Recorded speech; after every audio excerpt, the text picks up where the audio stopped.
والحلقة الأخيرة من مسلسل علي كلاي. وفترة صعبة جدا بيمر بيها علي لما الناس بتشوفه وهو ماشي في الشارع تايه ومتبهدل، هو بيطلب أكل من الناس ومحدش فاهم ايه اللي وصله للحالة دي، لحد ما الصدفة بترجعه الحارة القديمة تاني وبتقابله هناك ميادة وبتقوله شايف يا علي، شوف انت وصلتنا لإيه، وبتضربه على وشه قدام الناس كلها. ومنصور الجوهري بيشوف المنظر ده قدام عينيه فما بيستحملش وبيقف قدام ميادة ويقول لها ده علي اللي خيره على الحارة كلها. ومنصور الجوهري بياخد علي معاه وبيحاول يجيب الكابتن سعيد عشان يحاول يعالج علي، لأن علي كان فاقد الذاكرة. وهنا الكابتن سعيد بيرجع له ثقته بنفسه وبيشجعه وبيرجعه للملاكمة من تاني وبيقول له إن ده الطريق الوحيد علشان علي يقدر يقف على رجله من تاني ويستعيد حياته بكل قوة، لأن علي قبل ما يوصل للحالة دي كان عايش حياة هادية جدا مع مراته حبيبته اللي اختارها قلبه، اللي هي روح، واللي حبها جدا من كل قلبه، وكانت حامل في ابنه، وكان مركز جدا في تدريبه عشان ياخد البطولة اللي كان نفسه فيها من زمان وكان بيحلم بيها، واللي كان الكابتن سعيد بيدربه علشان يقدر يوصل لحلمه.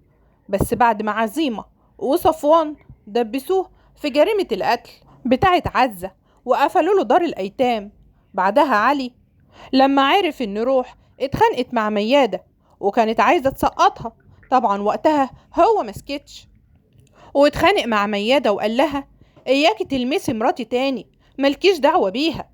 وفي الليلة دي وهو راكب العربية مع روح ظهر خليل الملك وغندور وكان معاهم رجالتهم وفتحوا عليهم النار، والرصاص كان كتير جدا، لكن الضربة القاتلة كانت لروح اللي ماتت بين ايدين علي ودفنها بايديه الاتنين. والمشهد ده كسر علي تماما وكان منهار جدا بعد ما دفن بايديه حبيبة قلبه، وبعد كده اخد ضربة على راسه.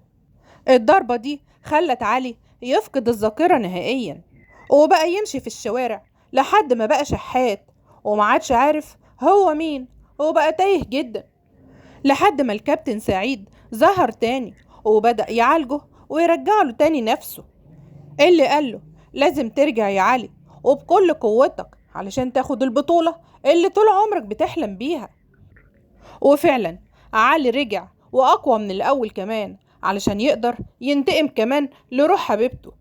وعلي دخل بطولة كبيرة جدا وبالفعل فاز بيها، وفي نفس الوقت اتعرف على بنت كانت واقفة جنبه وبتساعده وحبها جدا وكانت بتدعمه جدا، وافتكر معاها أيام روح وطيبتها وحنيتها، وفعلا حبها جدا، وبتكون هي دي العوض اللي ربنا بعته ليه، وبيقدر علي يرجع فعلا من جديد ويقف على رجله. أما بقى مختار السنة دي اللي كان متفق مع ميادة فبيضحك عليها وبياخد فلوسها كلها وبيوقعها في ديون كتيرة جدا، وبتكون مهددة انها تدخل السجن وبتضطر تبيع كل املاكها.